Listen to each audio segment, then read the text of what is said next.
I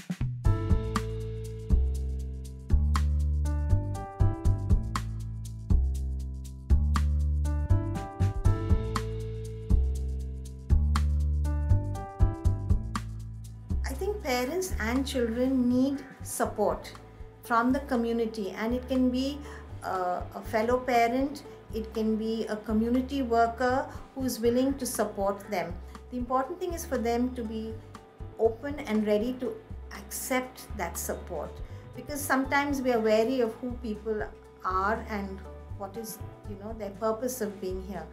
But there are very established agencies that send out trained people to work with them and help them maybe with legal matters, with providing them food, medical health, finding alternative housing, temporary housing.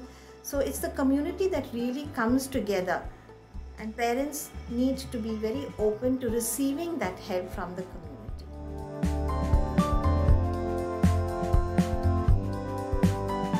Yes, it's possible.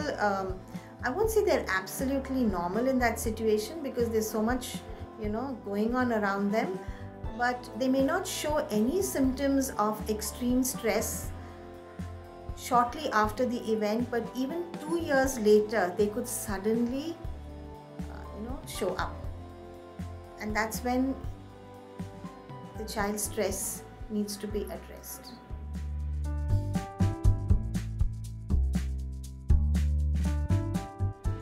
I think parents and adults have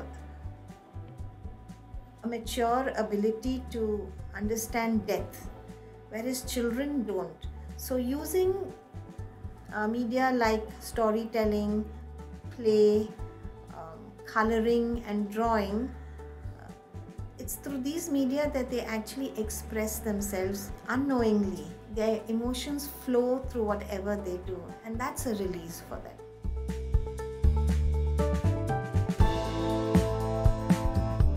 So while you have been through such an awful trauma, you are now on your way towards recovery.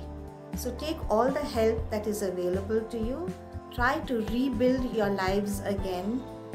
Seek out agencies that are genuinely supportive of your rehabilitation, and look forward to resettling your children, your families, and your lives. It might take a long time, but every step forward is a promise of recovery.